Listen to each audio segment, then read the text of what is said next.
निवेदन करना चाहूंगा, इसका आदर कीजिए, इसका मान कीजिए, इसका सम्मान कीजिए, इसको खुश, इसको प्रसन्न आवे, इसका इंतजार कीजिए। माता कैकेयी महाराज दशरथ का इंतजार करती थी, लेकिन वो इंतजार मिट गया था जब मंथरा जैसी सहेली उसकी बन गई। आपके रास्ते में गलत स्त्रियां, गलत लोग चल करके आएंगे, तुम्हारे पति और पत्नी के बीच में दीवारें खड़ी हो जाएंगी। ऐसी सहेलियां कभी बनाना मत जिन्होंने अपने घर परिवार को लुटा दिया है, खत्म कर दिया है, समाप्त कर दिया है। आपकी डिक्शनरी में ऐसी सहेली कभी भी नहीं होनी चाहिए, मंथरा जैसी। ये पूरे दिन का हारा थका आया है, संध्या के समय उसकी प्रतीक्षा कीजिए, उसका इंतजार कीजिए, और जब ये घर में प्रवेश करे एक बार उसको देख करके मुस्कुराइए और कहिए आप कैसे हैं, बैठने को जगह दीजिए, और ये कहिए आप बैठिए, मैं जल्दी से चाय बना करके लेकर के आती हूँ, वो जो भी कुछ पीता है।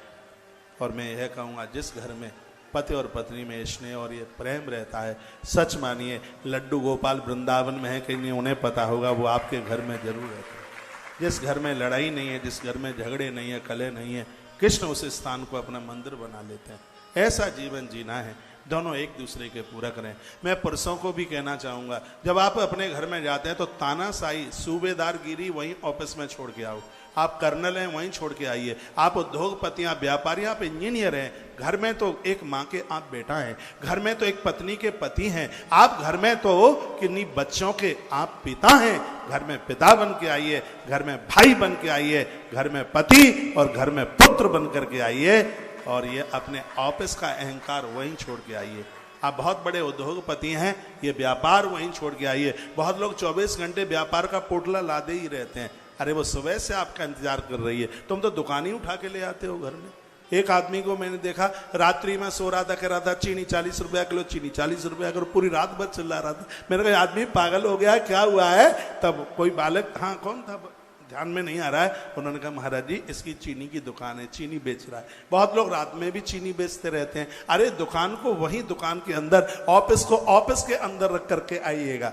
ऐसा सुबह से जो नारी आपका, अब वो आपकी माँ हो सकती है, वो आपकी बहन हो सकती है, वो आपकी पत्नी हो सकती है, वो आपके बच्चे हो सकते हैं, वो आपका पापा हो सकते हैं, पिताजी हो सकते हैं, दिन भर आपकी प्रतीक्षा में होते हैं, और रात भर को और आपका मुंह ऐसा लटका होता है, बच्चे घुस जाते हैं कमरे में, कहते हैं मम्मी चलो चलो यमराज आया। अरे आपको देख करके तो खुशी होनी चाहिए, आपको देख करके प्रसन्नता होनी चाहिए, आपके चेहरे पर मुस्कुराहट नहीं होती है। घर में आप प्रवेश करें, आपके चेहरे पर मुस्कुराहट हो, आपका चेहरा खिलखिला रहा हो, उस समय घर के लोगों को बहुत अच्छा लगता है। मम्मी पापा सामने मिल जाए, उनके चरण छूइए, अब फिर आप बाथरूम जाते हुए हाथ पांव मुंह धोते हुए फिर आप बैठिए और सकून से कुछ बातें कीजिए। ईश्वर ने यह जीवन दिया है, इसको अयोध्या बना लो। जिन घरों में सत्य का सहारा लिया जाता है वही तो अयोध्या है। जिस घर में एक दूसरे की परेशानी को समझा जाता है वही तो काशी है। जिस घर में एक दूसरे से प्रेम से बात करते हैं वही तो वृंदावन है।